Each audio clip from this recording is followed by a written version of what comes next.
Hey guys, I'm Daytona 500 winner Trevor Bain, and thank you for watching Let's Talk Racing.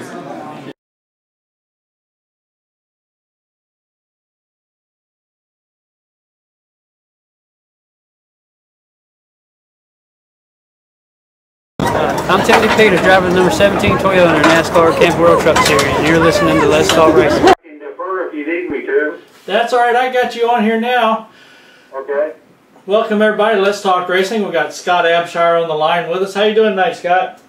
I'm doing pretty good. I hope I'm going to send my well wishes, buddy Dan, on my team with Derek Cup Motorsports, and I tell you what, that was quite a trying time, and Mark came through and did an amazing. Good deal. Now, just so everybody knows, go ahead and give them a full rundown of what happened, or would you like me to? Well, you go ahead. All right. When the Derek Cope's crew was coming into Phoenix, Dan, one of the crew members, had a massive heart attack, and Mark came to the rescue, gave him CPR for about 12 minutes till the EMTs finally showed up, stabilized Dan, and got him to the hospital. Went through 2 surgeries and is now already back home and progressively getting better. Is that correct? That is correct. And it was just, I tell you what, it was a blessing that Mark knew CPR, and he was right there. Because basically, they were going to the rental car lot, from what I understand. And I'm just going by what I've gotten off of text messages from Derek and Elijah, because I was in Disney with my family. But from what I understand, they were going to the rental car lot, and Dan went down, and Mark, started CPR right away. And it was about a 12-minute lag time before the EMTs got there, and they defibrillated him and rushed him to the hospital. And from what I understand, at this point, Dan is back home, resting and recovering, and it's pretty awesome. Yeah, there was a lot of response on the internet from that. A lot of well wishes for both the guys. Kudos to Mark for his abilities. A lot of Dan's friends and Mark's friends both were speaking up on Facebook too about it all. That's awesome. So and he got tons of prayers, and it worked. Well, that was the one thing that I was kind of shooting for, and when I was texting with you, if everybody could, just send a little prayer, it can't hurt. You know where I'm coming from. Oh yeah. This is the first time we've had you on the show, Scott. Give everybody a little bit of background about yourself. Well, actually, I've been on the show before. Oh, that's right, that's right. Hey, I'm getting old, that brain thing. Yeah, but I'm just an old crew guy that. Well, actually, I guess I fill 2 shoes. I'm a crew guy and a sponsor guy. I own a small company here in Virginia Beach, but at the same time, I love racing, and from a young age, my uncle owned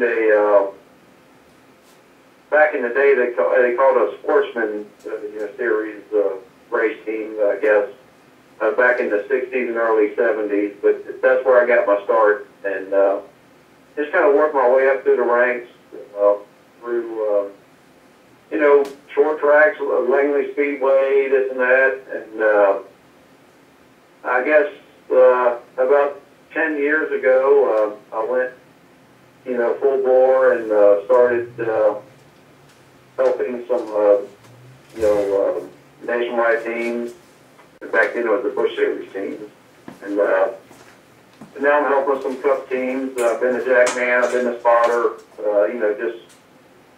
just doing whatever I need to do to help, whatever team I'm helping. And I just have fun. It's my hobby. I love it.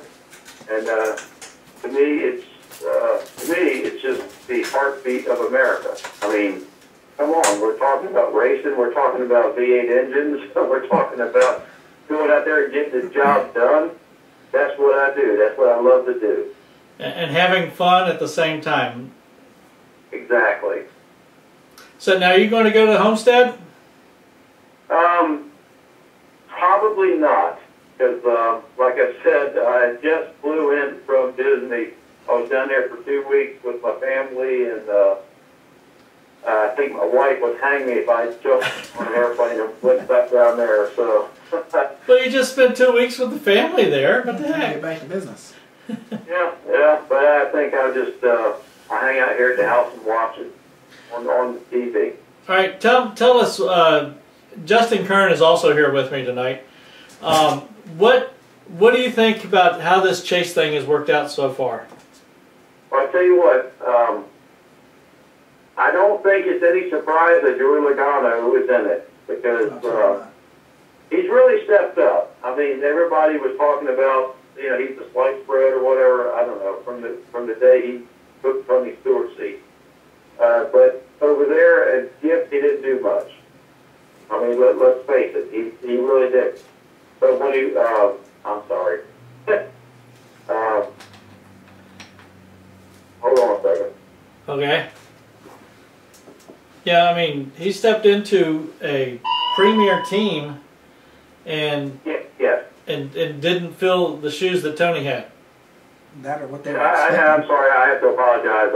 I had my daughter come in here and tell me something. Anyhow, Joey Logano, I think he has really stepped his game up. However, if you look at what's going on, Harvick has been the man all year. I don't care what you say. I mean, Harvick, he's been doing it. He's been getting the job done. And Ryan Newman, well, you know, Ryan has been right there. I mean, he's in the chase. So he's been having the finishes. And he may have leaned on Kyle Larson a little bit. Well, let's face it, he did. Okay. Hey, 8 tires is better than 4. There you go. And but he was racing for the chase, and he did what he had to do. And kind of reminds me what Kyle Larson did to CE at the late model race in Daytona. You know. No, I don't remember nothing about that. that was a big talk on social media. Yes. About that, everyone bringing that back up. We're talking about a whole lot bigger deal. You know, Yeah, I was sitting there on the last lap because Ryan was one of my picks to make it into the Final Four, and I'm sitting there, come on, Ryan, do something. You're going to have to push it. And he did. But I guess it's kind of a coin toss. I don't know. I mean, I'm not really sure who's going to knock it off. Harvick is hot. Yep. He's determined. And but at the same time, Newman, kind of a dark horse, because with no win. But when it comes time to get it done, he does it. Joey Logano, I mean, Joey's been solid all year. And Denny, I mean, Denny runs really well down there. So, I mean, who knows? I mean, it's kind of a recipe for excitement and disaster, depending on what side you're on, I guess. Well, the part of it's going to be shown here when it comes time for everybody to start doing qualifying. See how it runs, the practice times. Everybody's going to be putting it out there, I hope. Yes and no. I mean, who's going to hold back, you think? Well, that I don't know. I mean, I can't speak on that. I mean, I have no knowledge about that. But all I know is that all 4 of them drivers are going to give it 110%. And unless we have a couple of lug nuts coming in there and doing some dumb stuff and taking somebody out, hopefully, I hope that don't happen. I would like to see all 4 of them guys racing hard, charging hard for the front. And yeah, I mean, could you see if it's like good old Saturday night racing where all of a sudden you hear somebody's got a bounty on somebody? All the time. But have you ever heard it lately in the Cup Series? Back in the day, I've heard of stuff going on. Well, I mean, most most of the time, unless somebody takes somebody out or somebody has an issue, whoever's running up front's going to win, you know. Yeah. But it all boils down to getting the car set up and making the proper adjustments during the race, and the driver just getting on it, you know. I mean, let's face it, Jeff Gordon has had a hell of a year this year. It's been a dozen years since his last championship, and he's getting kind of up there in the age. I can say that because I'm way older than he is. But No. I mean, that guy has turned it up this year. Yes, he has. I mean, I had figured he would be in. And I mean, that sucks just missing it by that little bit. I think it was 1 point, right? Yep. Yep. So, I mean, he was right there. And Bad Bread, same thing. He just missed it. He got a little too hot-headed. That's my opinion. I mean, it had been, I think, with everybody running so close up front, this is what kept everything jostled up. Well, I think the deal is every driver, every team has a different scenario that they're targeting. I mean, every driver and team has a different scenario that, you know, we've got to get this done. We have to finish this way, or we have to get a win, or whatever. And they're all stepping up and coming to the plate and knocking it out of the park. You know, it's just everybody's doing what they got to do. And NASCAR has come up with a chase scenario where it's created a lot of stress, to put it lightly. A lot of thinking from the crew chiefs and the car chiefs standpoint, and the drivers have to really step up and put the right foot in it, you know, and they're all doing that from what I can see. I mean, it's I can tell you this right now, I'm glad I'm not a driver. Of course, I've never been, but the stress on these guys, it's really elevated, because back in the past, you kind of had some padding. So you had some, you know, I've got these points I can lean on, or, you know, I've got this and that. Right now, you've got 4 guys going in the Homestead that can win this championship. Yep. Right? That's a pretty significant event, you know what I'm saying? It's, wow. I mean, and the big story of this, in my opinion, is that there's no Hendrick cars in this deal. Yeah. I mean, at the beginning of this season, I think if you were betting in Las Vegas, you could get pretty, you know, decent odds on a Hendrick car being in the chase scenario. But guess what? There's not one. And so I think NASCAR has really brought a really good product to the plate when you're looking at, you know, diversity or just a difference of opinion or whatever from a decent, or I mean from a generic race fan saying, you know, I like Harvick, or I like Jeff Gordon, or I like, you know, Tony Stewart, or whatever. But your everyday race fan wants his driver to win. So I think NASCAR has thrown a situation out here where any driver could win. Because if you look, you got Ryan Newman right here, who does not have a win this season, but Right. he can win the championship. That's right. What would you think if they had like 8 or maybe 10 teams starting the last race, all of them same, and say, you know, have at it, guys. Whoever gets the best finish, you're the winner. Wow. Well, you know, I think it would be a. Now, here's a question for you. Now, are they doing this by points as well? Because if you have somebody that's running in first place who wins, and the guy in second place happened to have led the most laps, what would happen then? No, it's whoever finishes Best period? Yep. Points are out the window. It doesn't matter. Okay. I mean, you could essentially win this championship by finishing 16th as long as you're the highest of the 4 guys. Let's talk racing. Yeah, hang on a second, Cliff. We'll get you on. Well, I think what NASCAR is looking for is the excitement to generate more fan base on the TV. And I think they've accomplished that. Oh, Yeah, absolutely. Phoenix, a sellout. When was the last time you had any track get a sellout?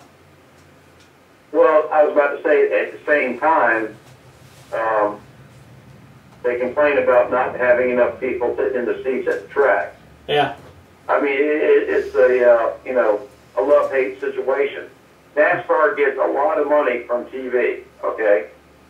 They get a lot of money from TV, and they pass it on to the team owners. And that's a good thing because it helps the team run. However, are we taking away from the butts in the seats at the tracks? Yeah. So it's a give-take, love-hate, situation. I don't know. I'd like to see a full grandstand, because I'm at a lot of races. I love seeing a lot of people in the seats because it just generates energy. It's a good thing. Oh yeah. At the same time, if we have a really good market share on the TV, and that trickles down to the team owners to help pay all the employees, that's a good thing too. So I mean, I don't know. I mean, I'm no wizard.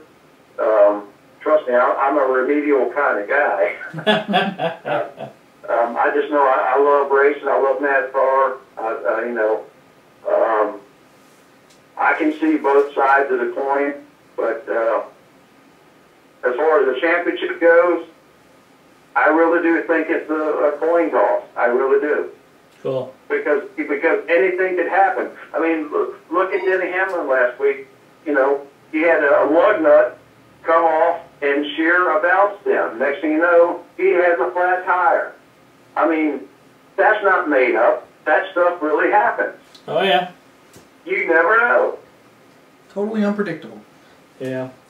Well, Scott, I'm going to cut you short here. Go ahead and let you get back to the family before your daughter comes over and jerks you off the phone.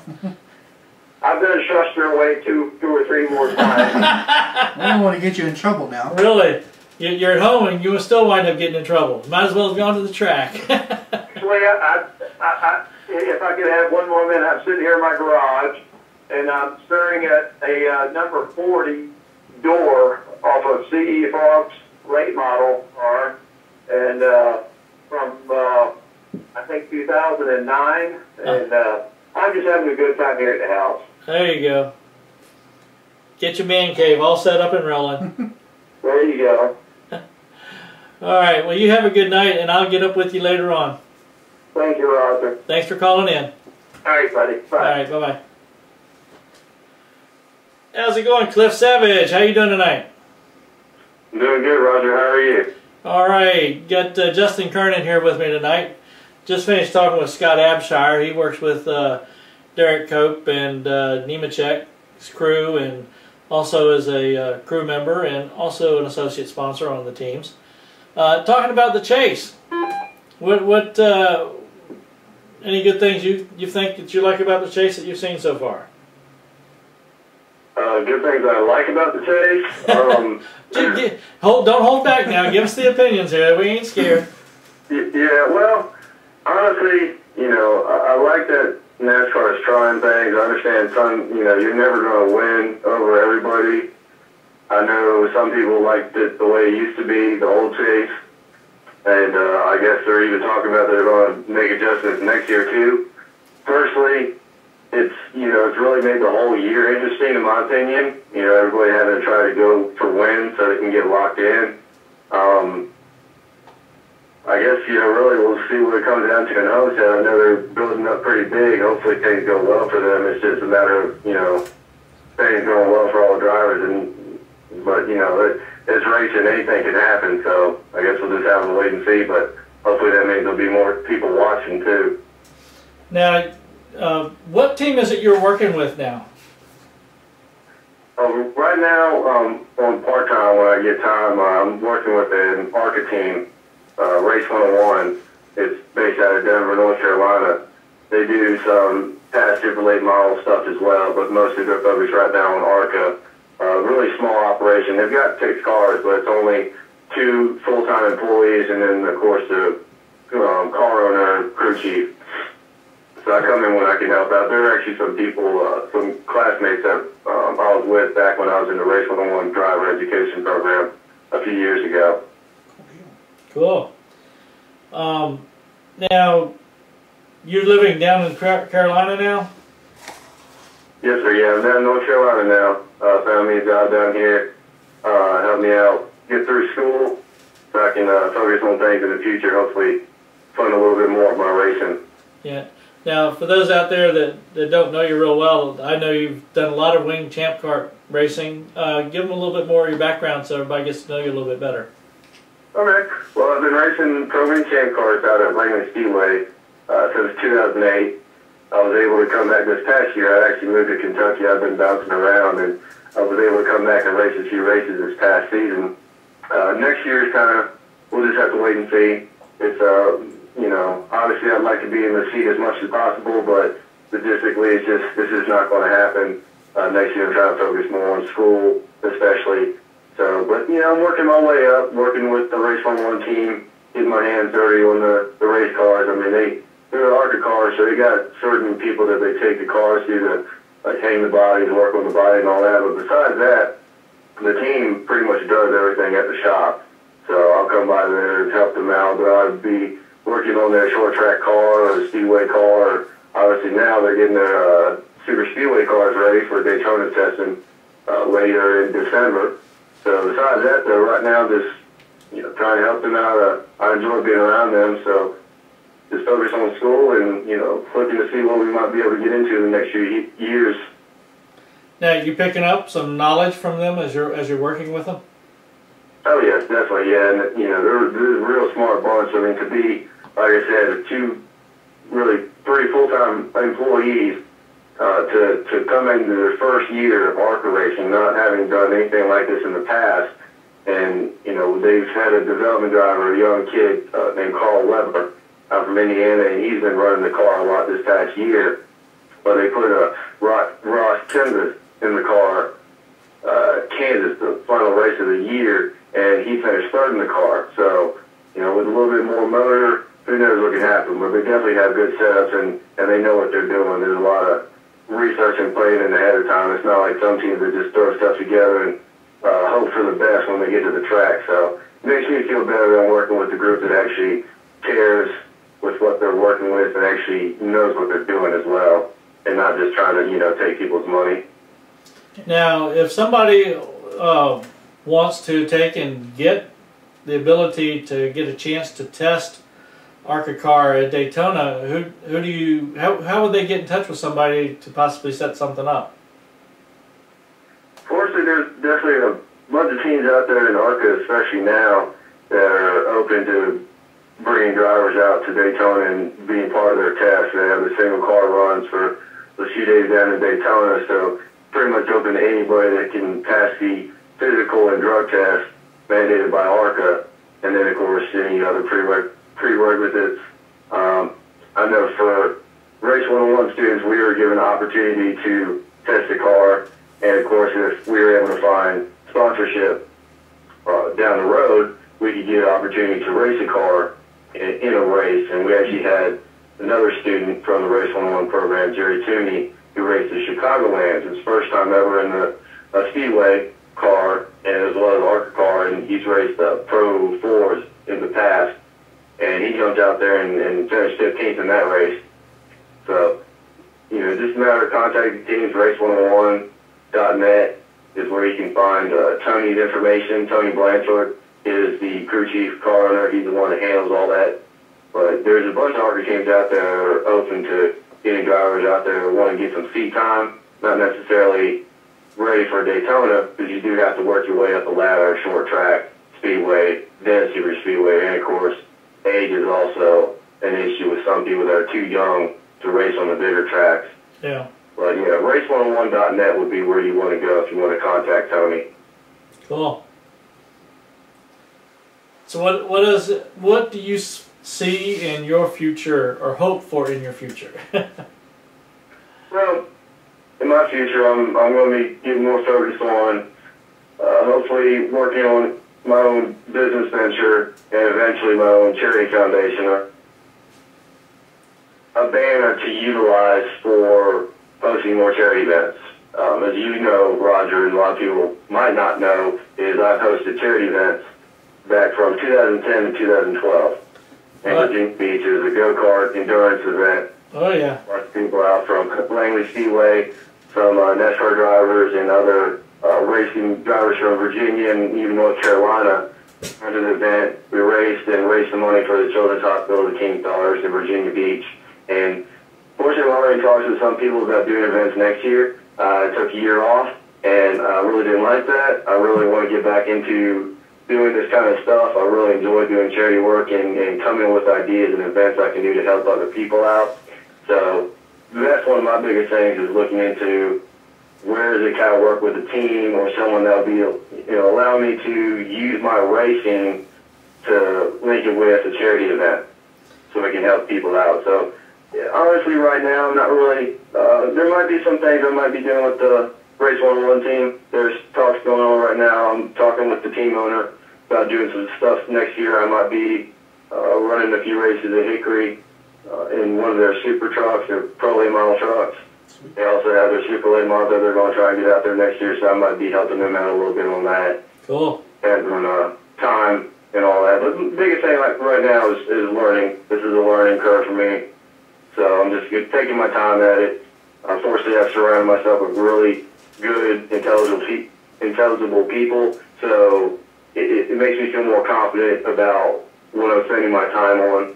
So we'll see. I'm keeping things updated. I got my website, cliffsavageracing.com, where I'll be putting some more information up for the next year and the year after that once things become more official. But right now, just looking to help people out. Hopefully, make a few more visits to Langley Speedway next year. So who knows?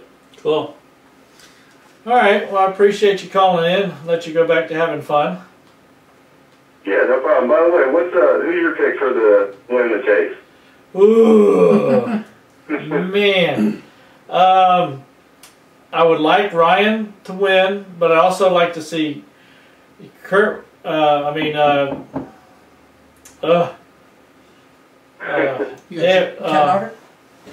to win, but a little bit since Denny came from our location, I'd like to see Denny win. So that sort of leaves Joey hanging out in the win. And watch, he'll be the one that wins. I hate that. Who do you think you want? I just want to see a good race at the end of the day. Personally, I don't really have a dog in this race besides I'd personally rather see a bow tie win. I'd love to see, obviously you're going to have a brand new champion out of the way. Yep. Any of these four drivers, so that's going to be cool. But I've always been, kin to the underdog, but I honestly don't think Ryan will perform well enough at Homestead out of the other three. I'd like to see Denny win because he's from Virginia. I'd like to see Joey win because Tony Blanchard used to coach him when he was in Pro Cup racing, Hooters Pro Cup. Oh, cool. I kind of got a little bit into each driver, so like I said, honestly, I'd like to just see a good race again. But if I had to pick out of the four, I guess I'll have to go with Denny. Cool. Good pick. I prefer both time winning. I'm not too partial in Toyota, but they worked their butts off and they proved that they all are here and deserve a chance. So like I said, I just want to see a good race. Yeah. All right. Well, have yourself a good night, and we'll catch up with you later, bud. All right. You take care. Thank you. Thanks too. Bye-bye. Bye. Now, what do you think NASCAR would do if Ryan Newman won it? They probably shit in their pants. The race. You don't want to race all year. Yep. They make it to where that's the only thing that's going to get you to advance in their playoff system is to win a race. You got Ryan Newman, 35, 36 weeks, hasn't won a race, and then is going to win the championship by finishing maybe 10th. Well, here, look at it. You start the race, all of a sudden, not really a big one, but one that tears up Denny's car, Joey's car, and Harvick's car, and Ryan happens to miss the wreck. I mean, he could just ride around until the end of the race. And he locked it up with 10 laps into the feature. Well, look at this. What happens if all 4 possible champions are involved in, well, let's call it the big one at Homestead, because everyone's trying to fight their way. And you're going to see 4 cars that look like modifieds trying to run the track. Whether so, they're going this way. Just so they can get that one position, because the last race, it doesn't matter points. No points matter. So whether you lead a lap or not, it's going to come down to who finished in front of who. Yep. I mean, I'm interested to see it. I actually get a Sunday off of work. It's new to me. I'm learning that. So I'm going to watch the race, because I want to see what happens is, if you're running for, let's say they're running for 10th, I mean, you don't normally battle hard for 10th the last 2 laps, right? Yeah. But 10th place is going to determine the championship. I want to see how far one will actually go to win this championship. That's one of the things that I'm looking at. It's going to be strange. Definitely. I think they will. I don't know. They may have probably their largest audience in a long time on TV watching. Yeah. How do you think so far the playoff system has played out? Do you like it? Do you hate it? When it's really close, I mean, it drives a lot of people crazy. It brings out the old Saturday night, I'm going to knock your block off. Let's to the rock'em sock'em robots later on. Many times I've suggested that they need to have a little ring set up and have those big blow-up suits, and big old gloves, blown up with air. Just let them go at it, Take care of it at the track, and move on until next week. That's that. I'm with you on that one for sure. I haven't checked lately. Has any more thing come about the Harvicking? No, they have. I know that was strong for a while. Yeah, that is a technical term. If you're an internet guy, if you troll the internet, I heard something last weekend that somebody wanted to make they started to make a term for what Ryan Newman did, kind of slipping in under the radar, but it didn't go as viral as Harvicking did. Shooting Newman. Shooting the moon. How about that? Oh gosh. Well, I mean, you can't really blame the guy, and Kyle understood too. Yeah. I mean, come on now. He would do the same. He has done the same thing to win a race. So I mean, at the same time, going back from on the social media side, because what I do from the Weekly Racer is a lot of social media stuff myself. So I do a lot of trolling, and it's the same. People were saying the same thing that Ryan Newman did at Phoenix was essentially the same thing that Brad Keselowski did out in Texas. But everyone is praising. I wouldn't say praising, and not everyone, but they're more slide a little bit more than what Brad Keselowski does. Now, if Ryan's not a bad Brad, he doesn't have that attitude. Now, for me, Reckless Ryan. You could, he's got to hold that up though. He's got to hold that up next year. Wreck you, Ryan. Wreck you, Ryan. That'll work. Oh gosh, but no, I mean that is a move that's a lot of people will see on a Saturday night, and of course I'm referring back to the home track situation where, like, you go out here to Langley or South Side or any one of a number Saturday night track racing, Saturday night or Friday night track racing, that they go out there and run the late models, their Pro 6s, their Pro 4s, their You'll see slide jobs in just about any. I think if we just talked to Clifton, if the wing champ cars weren't so determined on a draft, you'd see slide jobs on their end as well. So it's racing. I have to admit, I've done one or two at least. It's late model definitely racing. You do a little bit more. Yeah. Where's your buddy Justin at? That is what I'm getting here. I thought I sent him the number to call in earlier today, which it looks like I didn't do. So I'm going to. We can call him. Copy that right now. Hang on 1 second. Sorry there. Little technical difficulty. That's my fault. Yep. He's down to 10 minutes. His time's running out. Well, and he's probably got a bunch to talk to. I mean, this kid here, we're waiting on Justin Carroll to call. Is that Terry Carroll's? Terry Carroll's son. Is that It him should be calling? him. Let's Talk Racing. Hi, this is Justin Carroll. Hey, Justin, how you doing? I'm Roger Brehm, and you've got Justin Kern, of course, so you know him already. What's going on, Justin? Not much. How y'all doing? We got a Justin and a Justin. Justin and a Justin. Yeah, that's All I need one, now is Justin Jarrett to call in. We don't have it really all. That was day. one of the strangest things. For me, when I got in contact with him to do some stories, it's like, hey, Justin, it's Justin. Nice to talk to you.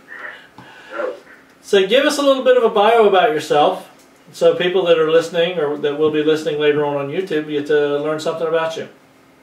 Okay. Well, I'm 18 years old. I race late model stock cars. I'm number 91. My dad also races late models. So, I mean, we're one of the few father and son teams that race against each other. But, I mean, I started racing when I was 15 in the U-Car class. It's like a 4-cylinder front-wheel drive class Right. at Langley Speedway. And then I sat out when I was 16 because I was saving my money to buy a late model. And then I bought my late model when I was 16, and I started racing that when I was 17. So this is my second season racing a late model. It's been an up and down season. It's been exciting and been frustrating at the same time. I pretty much pay for all my own racing. So at 18 years old, it's pretty hard. Yeah.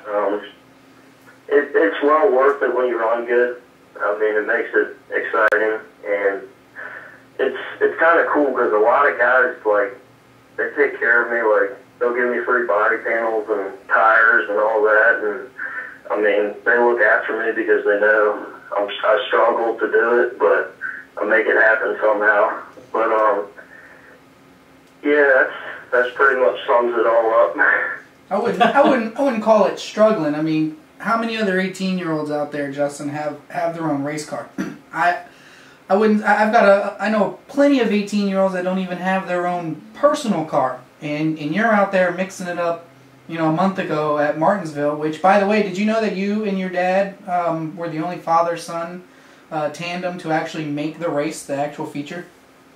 Yeah, that was. I didn't know it at the time, but I knew it after that, and that was pretty exciting there. Yeah, I mean, you're out there, 18 years old, mixing it up with some of the best drivers in the region in the late model stock. So, in my personal opinion, you're not struggling, buddy. I kind of envy you. So. Yeah, you made the field, and you had a lot of cars out there that have a lot more money than you do that go home, that went home or sat in the stands and watched y'all play. Yeah, that was the exciting thing. I mean, I went there. We went there practice day, and everyone had at least 1 or 2 sets of tires. I mean, and I didn't have any. I mean, I was practicing on tires that I ran at South Boston 4 months before that. And, I mean, that's what I practiced on all day. That's what I practiced on all day Saturday, qualifying day. And then we put new tires on for qualifying and qualified 18th out of 80 cars. That was pretty exciting. But, yeah, I mean, it's a good feeling when you out-qualify all them guys and outrun them guys that have all that money, and you know that you don't have nowhere near the amount that they have. Now, was that your first time at Martinsville? It was my second time. It was like, I don't know, like last year when I went there for the first time, I ran the heat race and last chance race, and I mean, I tore my car all up. And then I went to Southern National to run the Thanksgiving Classic at the time, and I ran the heat race and last chance race and tore my car all up again. I learned a lot over the off season. I've always worked on my cars, so I know, like, basically what to do to make the car better, and over the off season I've really focused on that, and I come out to Langley at the beginning of the year pretty competitive. I mean, qualified, I believe, 5th and 6th the first 2 weeks, and then I blew my decent motor up and been running motors with less horsepower the remaining parts of the season. And then I rented a motor for the last 2 races, Martinsville and then the Autumn Classic. And that really, like, put the last piece in the puzzle to make the car run good, because we were struggling all year at Langley. Now, is Myrtle Beach already run, or are they getting ready to? 2 weeks. You going to try to go to Myrtle Beach? I would love to, but I really don't have the finances to go to Myrtle Beach. Well, let's just say it here, everybody listening, 18 years old, pays for his own stuff, probably one of the nicest kids you'll ever see at the track. You might want to get your name on this guy's car, because come 2015, he's going to be something definitely to watch for. So, I don't know, Justin, maybe we can get someone to give you a call and send you down to South Carolina in a couple weeks. Yeah, that would be awesome. I feel like I could do decent down there after these last 2 races at Martinsville and then the Autumn Classic at Southern National. Cool. Now, just to let you know, I have raced against your dad back in the day. Have you? Yeah. I used to race late models in the 90s out there at Langley. Yeah. So we bounced the door or two. That's good. That always makes it more exciting. Oh, not as much as me and Mike Connors used to, though. Holy Christ. Well, Justin, I'm kind of curious, you know, with 2015, I mean, you're pretty much done for this season. What do we expect to see next year? I mean, I think we're going to travel around a lot more. I really want to go to other tracks. I like going to the big races. I think my goal for 2015 is going to be to go run tracks like Caraway, Hickory, South Boston, Motor Mile, maybe some at Southern National. Just try and hit all the big races, and then off weeks, hopefully go to Langley and mix it up with them guys. Branching out. Yeah, we're going to try to do it. I wish you the best of luck, man. Yeah, it should be. I think it'd be good for experience. Okay, now we're going to put you on the spot. Who's you pick to win the Cup Championship? Denny Hamlin. Without a doubt, he didn't skip a beat. I tell you, a lot of us Virginia boys, you asking, you know, it's the Denny Hamlin thing. Go right to Denny. Yeah, I like Kyle Busch too. Simply for the reason not too many people like him, but he can get up on the wheel in anything he drives, and that makes me really like him, because he's definitely a driver. There's, I hate to say this, there's always 2 sides to these guys. You got the public side that you see sometimes where they get all peed off at certain things that may happen, but you get them away from the track and you'd be really surprised at what they are like. Yeah. There's a lot of good stories a lot of people don't know about of things these guys have done, helping out their fellow man more than anything else. Yeah. I've sat there and watched Kyle at Rockingham call up Joey Logano while he was helping one of the teams trying to figure out what was wrong with the car, and was sitting there talking with Joey for about a half hour trying to figure out the setup on the car, because Joey knew that track really well and ran there really well. Well, I think that comes a lot from some of the weekly stuff. I mean, Justin hit it there himself. Yep. You go around these. Well, if you're sitting in the stands, you don't really see it. So I mean, if you can get a pit pass, go down there, and Justin can probably attest to this. I mean, just because we're rubbing and racing on the track doesn't mean I'm not going to help you out. I mean, he said it right there himself. He's got teams lending him parts and body parts and tools, and there's been a couple of times when I was covering races at Langley, something happened in Justin's rear end. I mean, he's got other crew members from other teams running down, helping out, and asking if they need anything. So, you know, it all stems from weekly racing. I mean, it's a nice brotherhood to have. Yep. I mean, there's not too many guys out there that'll really, like, hold grudges. I mean, there's a few that'll, like, if you accidentally bump into them, they might want to pay you back or whatever, but most guys will forgive you and be best friends when you get out of the race car. Leave everything out on the track. Yep. Yep. Well, I appreciate you calling in tonight, Justin. Yeah, thank y'all. Hopefully we'll get some connections made, and who knows, maybe get you down there in South Carolina racing. Yeah, that'd be awesome. All right, Justin, have a good night. Okay, thank y'all. Yes, sir. Later. Bye-bye. Some of the Langley stories I could tell. Oh, gosh. Been around for quite longer than I have. There was one race we were running, and there was a crash in 3 and 4, and I ducked down and shot across the dirt. This was back when there used to be a ditch right there before you got to pit road on 4. Mm-hmm. And I hit it just right, and I didn't even realize I did it. I just realized I jumped off to the left and shot, and remember running in the grass, and it felt a little, like grass would feel when you run through it, and then came back out on the asphalt. And my crew members were going like this at the end of the race, dropped down jaws. How the hell did you do that? I said, do what? He said, you shot right over that thing. You look like this, not Starsky and Hutch, the Dukes of Hazzard? Dukes of Hazzard thing. Oh my God. Just ramming it. It's a little out of 4 now, but you still have that runoff. Yep. That the U cars jump that thing like the ramp was built for them.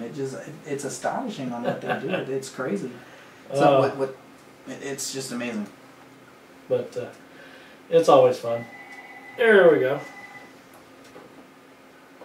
Let's talk racing. How you doing, Mark?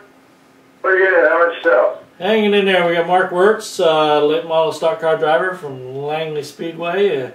You got Justin Kern in here with me tonight, and we're going to give you what for.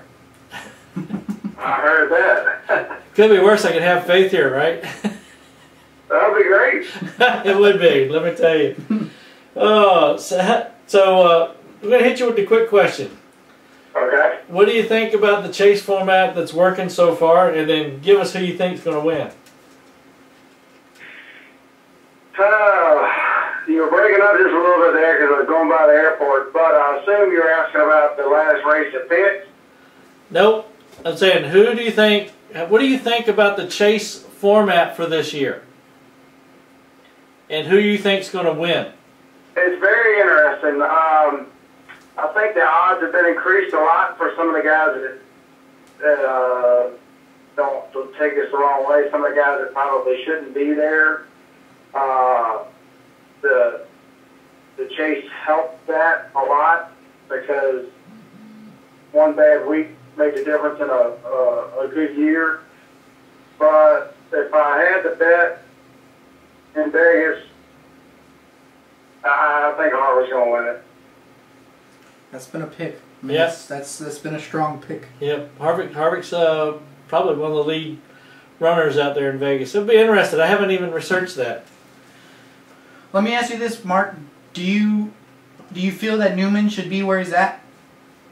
Yes, I do. And the reason I say that is because he may not have the wins, but he had the consistency all year to at least be in the chase. So obviously the team did something right to see where they're at. And here's the other thing. If the format is to present a champion, part of being a champion is being able to perform when it means the most. And right now they are. The 48, the 24, the 88, multiple others, when the cards laid on the table and it was go time, they couldn't go. So to say he's not justified to be where he's at, I think is unjust. And I think they're doing what they got to do. And part of being a champion is being consistent. And I think a lot of that is being overlooked. Now, I've known you a long time, Mark, and I know you've never done the 8 tires is better for 4 tires, have you? Well, sometimes, I know you're referring to the Kyle Larson deal. Yeah. However, Kyle Larson did it to see fault. And yep, that's been brought up already once tonight. and I will go back 2 weeks, and I'm going to make a valid point. The part that the media is frosting me a little bit on is everybody's feeling like Jeff Gordon's a victim. And I'm not saying that his window of opportunity isn't narrowing. However, a lot of people tend to forget that just 2 weeks ago, he made the comment out of his own mouth that Earnhardt's win means nothing at this point. He's racing for a championship. If he could have got to Earnhardt, he was going to move him for the win to get locked into the next round. Yeah. Newman moved Larson to get into the next round. He did exactly what Gordon said he was going to do. So I don't see where, hey, it's go time. That's back to my point. That's what you get paid to do. Go do it. Look, Caterpillar's on the side of that car, and Richard Childress has put him in a car to do what? Win championships. And, you know, Matt Kenseth won a championship with one win years ago, which made NASCAR come up with this whole format that they've been altering multiple times to get to what we got now. And I think if you research in the past, we have had a Cup champion that won it without winning a race. I thought Tony Stewart did that. Didn't he win something without winning a single race? No, Tony's won at least a race every year except this year. Actually, when Tony won the championship after he went to his own team, if you remember, he won with Carroll, won like 4 of the first 5 races in the chase. In the chase, yeah. Yeah.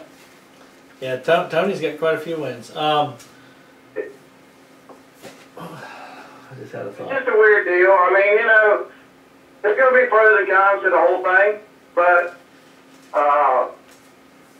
you know, all joking aside, Denny Hamlin hasn't had any better year than Ryan Newman. In fact, Ryan Newman's been more consistent. True.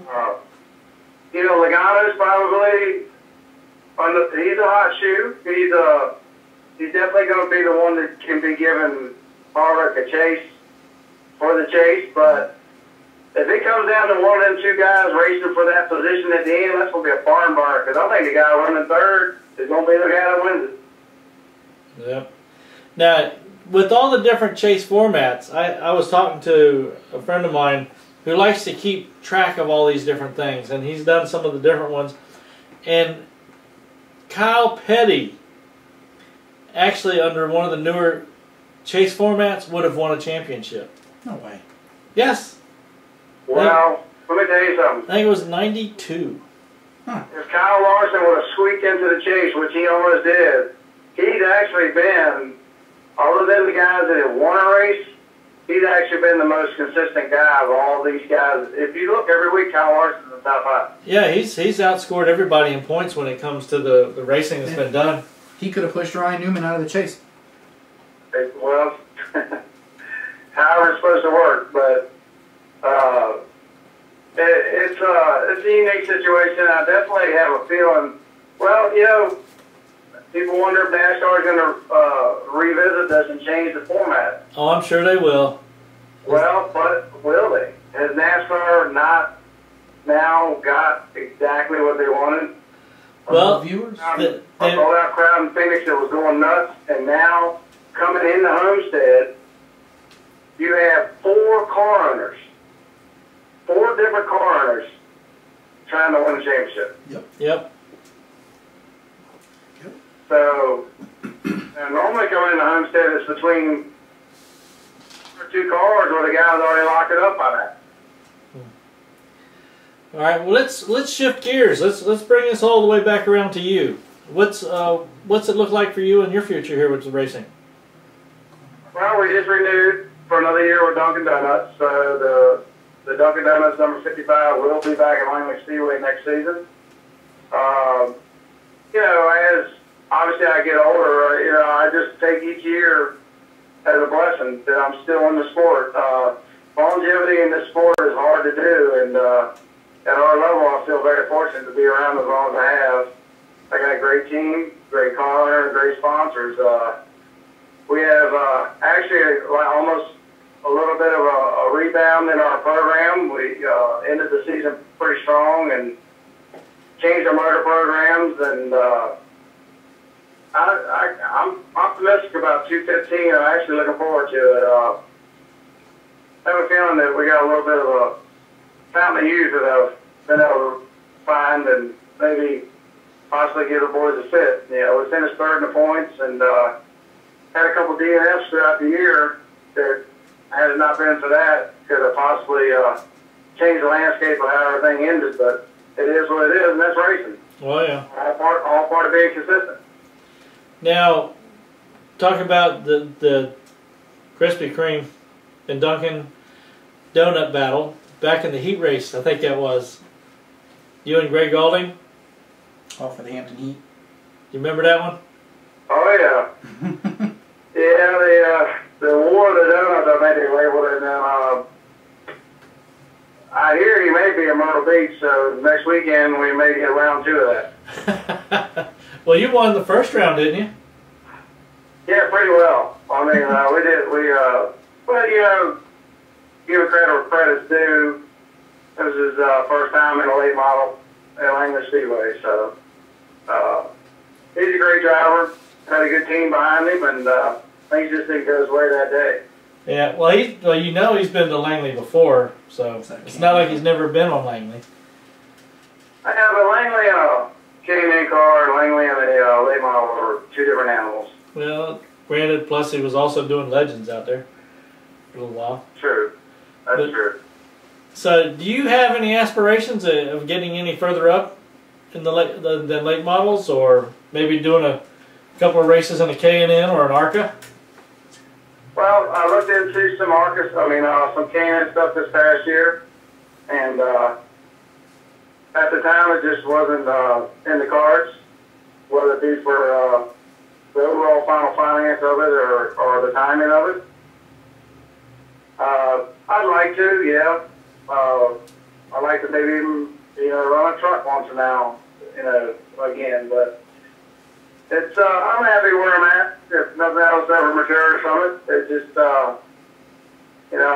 he's 46 in February, and like I said, I feel fortunate to be in the sport as long as I have been, and actually be able to achieve what I have managed to achieve, and that's just the reality of it. And the Pro Cup Series is kind of got rid of kind of cars they're running and adapting to the late model style car here in the future. And if they have some interesting tracks on their schedule, we're off one weekend, I may go run that.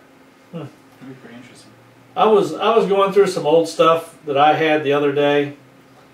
Ran across this yellow car with a number 3 on the side of it. You know anything about that thing? Yeah, that was instant win car, basically. that was a good car. We had a good time in that car, and that was 1997, I believe, and it's things have come a long way since then, and been very fortunate with a lot of help, a lot of friends. You yourself have been part of helping put steps under my feet to move forward in my my career in racing. So it's almost impossible to thank the people that I need to thank in the proper manner of how well I've been helped to do what I do. Just as long as the list keeps growing, and as you do.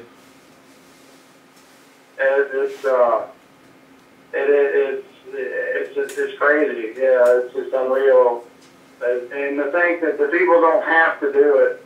I think a lot of drivers overlook that the people that help them, they don't have to do it. They want to do it. And more people need to learn to appreciate that. Now, I'm going to ask you a question I haven't asked anybody tonight so far. Who do you think is going to wind up being the biggest loser of the Final Four?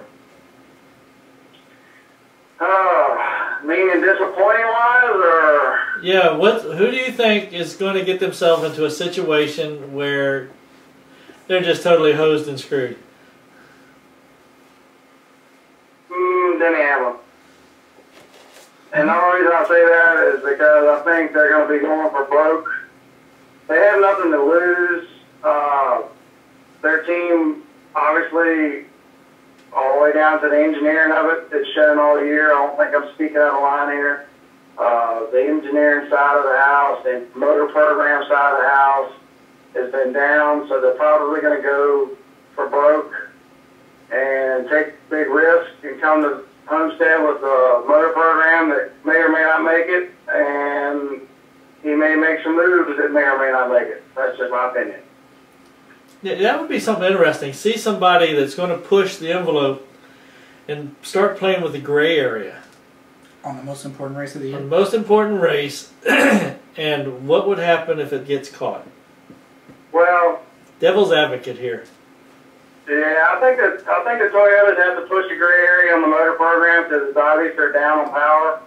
They had to back the horsepower up 30 to 40 horsepower to keep the motors from coming apart. I think if they go back to the max horsepower that they can build, you know, they're going to risk motor failure. And I don't think you'll see Childers, Stewart Haas, or Penske risk a DNF as far as a blatant rule violation because their programs have shown speed naturally just through their own fabrication and engineering department. Sure. Yeah, I know one of the guys that's, I think he's still in charge of the engine department out there at Childers. No. Met him a long time ago with Chocolate Myers. Oh my God. There's some stories there too. Whoosh. Yeah. But anywho, yeah, it's gonna. There's a lot of different scenarios that you can throw out there as to anything can happen, and it's going to be the famous old saying: "It is what it is." That's racing. I mean, That's you right. know, you're paid to do what to do, and it's not all show cars. Them things are built to race, and the guy that wins the championship is going to be the guy that's willing to take the most risk and use it up. True statement. That's right. It's gonna be a good race to watch. If anything, NASCAR's created TV ratings and fans in the stands for these last couple of races. I think that was their goal, and kind of going said unsaid, they got the 48 car out of the situation, and I think they're ecstatic about that too. But nobody ever admitted it. Well, there's a lot of people. I mean, Jeff Gordon was one of my final four that I thought would make it, simply because I know people on the team. And thank God, one of the guys I know didn't get in the middle of that fracas and get hit with a fine. He's had enough issues. Oh, gosh.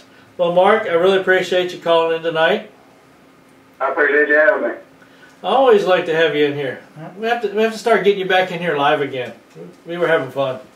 Well, you're still running Myrtle Beach, right, Mark? Yes, sir. If I get back from Myrtle Beach next week, give me a shout, and we'll do it. And quick shout out, December 6th, Dunkin' Donuts is doing a Kisses for Troops event at the Farm Fresh at Haygood Shopping Center from 12 o'clock to 2 o'clock. And it's all to support sending our troops overseas some Christmas goodies. Good deal. Good deal. Good sponsor. And I presume you'll be out there too, huh? Yes, sir. We'll be there with a race car. There you go. All right, Mark. Go ahead and have a good time tonight. Go rest. Kick up your feet. And Christmas is coming up, and do all the sugar plum dreaming. Thanks, guys. Thanks for having me. All right, Mark. See you, Mark. Bye-bye. Okay. Back in the old days, the me in my hat, kerchief, whatever the hell that song thingy was. So, I mean, it's going to be interesting. How many people are going to try to push something? Somebody going to bring stuff just to run something that's stout and ain't going to blow? That's a good. I didn't even think about it like that. That's a good question. I mean, how far are you going to push it? Yeah. Knowing that, on the same time, at the same point, maybe this is the race where you don't have to bring your let's say A+ game, because again, it doesn't matter if you win this race. Yeah. You just have to make sure you have enough stuff to finish ahead of the other three guys. Yeah. So, who do you think will win the race? I actually did a full bracket on our website, and Will Kyle finally squeak one in on the last race? I don't know. I had both Penske's and 2 Hendrick cars. I had Gordon, Johnson, Brad, and Joey. Personally, I don't want to see the Penske guy win because he's affiliated with Brad. I honestly want to see Ryan Newman win it. Just because back in February, NASCAR made this big, huge ordeal about you have to win. Winning. Yeah. And it just goes to show you. I would love to see him run and finish second place and everybody else behind him. Right? Yeah. Don't even get a win. Let the guy in second. If you're winning, I mean, it would be so cool. Here you go. He's leading the race, you know, and whoever's in second place, doesn't matter.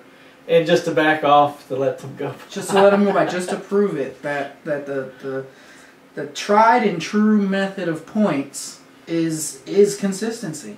You don't, and I've gotten to a couple, I wouldn't say arguments, but discussions with some of my friends and some of my other colleagues that didn't like the chase system. But let's look at college basketball, which is kind of what, in my opinion, is what this whole chase system is made out of. You've got 16 seeds coming in. You know, it doesn't happen all the time, but you'll have a 16 seed knock off a 1 seed in the first round. Can't happen. It's just like tennis, anything that does brackets. Yeah. Whether it's drag racing, anything. Yeah. One of the things was just hitting me was when the first year they did a chase format. If they had stuck with the points, guess who would have won the championship? Oh God, I don't even know. Jeff Gordon. If they hadn't done the chase format, he would have won on points and had another championship. Well, I saw this year that if the system never went to this, you know, win and in, if it was the old system and they didn't add the other drivers, halfway through the chase, Joey Logano would have had a 70-point lead, you know, going into the last 5 races, which would, you know, without catastrophic failure, would have locked him up. So far, the only year they've had a really good chase was the year when Tony Stewart and Carl Edwards. It was down battling to the last race at Homestead. And Tony won on more wins, and they both had the same amount of points at the end of the year. It came down to the tie, and they had the tiebreaker. Yeah. You can't get it any better than that. No. The only way you're going to get any better is having these 4 guys on the last lap trying to go across the line at the same time. And I don't think that's going to happen at Homestead. No. There's too many variables, too many other cars. You also got to factor in, you know, this is the last time that you're going to get to take a stab at somebody you didn't like throughout the whole year. Is there going to be a big old bounty on Brad? You know, there's so many people out there that have publicly, you know, expressed their opinion on his driving style. So you never know. I mean, if one guy doesn't like Keselowski, spins him out. You don't know who's behind him. You know, I mean, you've watched enough, and I've been around enough to know that you can stage almost anything. Yeah. I don't know how you'd stage something like this. I'm talking about somebody getting knocked out. Oh. I mean, it's very easy, so simple. The easiest one is going into a corner, giving it too much gas, your rear end kicks loose, you hit the other car, he spins out, hits the wall, and because you hit him, you ricochet and keep getting it. Hey, you straighten it back out. No. That's the oldest trick out there. You can't come up under and do the old Saturday night, get up underneath the rear end and nudge it and cause him to be loose. That's blatant. You know they're doing it. Yeah. I mean, that's no worse than, of course, coming up behind somebody and tapping them in the back end. Say, move over, I want to get by. You were just saving your car. It was on the verge of spitting out. You had to do what you had to do. You just ended up running into somebody. Oh, well, what can we say? One thing we can say is Sunday is going to be a crazy race. It's going to be one that you're not going to want to miss. I can say that for sure. Well, I was trying to get through to get up with Derek Nealon. He's the spotter for Kyle Larson. He's already sent me a couple of things earlier about, you know, of course they were still talking about, yeah, they understand why Ryan did it, but Derek was saying, but Why the whole right side of his car into the wall? And I said, well, gotta do what you gotta do. Yeah. He saw his opening, he took it, created talk. If anybody has some things they want to add to this, more than welcome. Post it on Facebook, or when we put the YouTube video up there, you can put all your comments there and see what that gets you. 10 cents. No, it used to be 10 cents to get you a cup of coffee. Now it's what, 50 cents? Oh Lord! Or go hook up with Mark and get some. Get some Dunkin' Donuts coffee. There you go.